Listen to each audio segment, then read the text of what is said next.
Hello viewers, welcome to Politicos.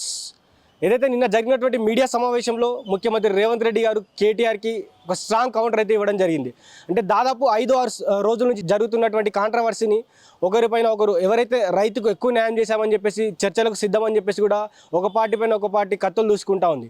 అయితే ఈ సమావేశంలో ఏదైతే జరుగుతూ ఉందో ఈ చర్చలో భాగంగా ఒకరినొకరు మాటలు అనుకోవడం, ఎక్కడికి చర్చకు పిలిస్తే అక్కడ వస్తాననుకో చెప్పడం, దాంట్లో భాగంగానే కేటీఆర్ గారు సవాల్ స్వీకరించి ప్రెస్ క్లబ్కి రావడం జరిగింది. సో ఆ ప్రెస్ క్లబ్కి వచ్చిన తర్వాత కూడా రేవంత్ రెడ్డి రాలేదు, ఢిల్లీకి పారిపోయాడు, తనకు చర్చలు చేయడం చేత కాదని కూడా చెప్పడం కేటీఆర్ గారు చెప్పడం జరిగింది. సో దాని తర్వాత నిన్న రేవంత్ రెడ్డి గారు మీడియాతో మాట్లాడుకుంటూ పబ్బుల్లో క్లబ్బుల్లో కాదు, మీ నాన్న ఏదైతే ఎర్రవల్లి ఫామ్ హౌస్ ఉందో ఆ ఫామ్ హౌస్లో చర్చకు నేను సిద్ధమని చెప్పేసి ముఖ్యమంత్రి గారు స్వయంగా అసెంబ్లీకి వచ్చి వారి ఆలోచనలు తీసుకుంటాం, వారి ఆలోచనలు తీసుకొని వారి అనుభవాన్ని పరిగణలో తీసుకొని వారు చెప్పే మాటలు వింటామని కూడా చెప్పడం జరిగింది.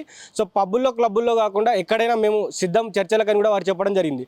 అదేవిధంగా వారి పార్టీ నాయకులు ఎవరైతే పొన్నం ప్రభాకర్ గారు మాట్లాడుకుంటూ ముఖ్యమంత్రి గారు మాట్లాడుతున్న మాటల్ని ఎవరైతే కేటీఆర్ గారు వక్రీకరించి ఇష్టం వచ్చినట్టు మాట్లాడుతూ ఉన్నారో అవి మానుకోవాలని చెప్పేసి, అదేవిధంగా తను చర్చలకు రావాలంటే ఎవరైతే కేటీఆర్ గారు చర్చలకు రావాలంటే ఏదైతే మాజీ ముఖ్యమంత్రి కేసీఆర్ గారి దగ్గర ప్రతిపక్ష నాయకుడి దగ్గర ఒక లెటర్ తీసుకొని రావాలని కూడా చెప్పడం జరిగింది. సో ఇందులో భాగంగా ప్రతిపక్ష నేత అయినటువంటి ఎవరైతే రసమై బాలకృష్ణ ఉన్నారో వారు మాట్లాడుకుంటూ మరొకసారి కాంగ్రెస్ ప్రభుత్వం గెలిస్తే నేను తల నరుక్కుంటానని కూడా వారు చెప్పడం జరిగింది. సో ఈ ఇరు పార్టీలు ఒకరిపైన ఒకరు ఈ రైతుకు ఎవరైతే ఎక్కువ న్యాయం చేశామని చెప్పేసి ఇటు కాంగ్రెస్ పార్టీ బీఆర్ఎస్ పార్టీ పైన, బీఆర్ఎస్ పార్టీ కాంగ్రెస్ పార్టీ పైన ఒకరి మీద ఒకరు కత్తులు దూసుకుంటా ఉన్నారు.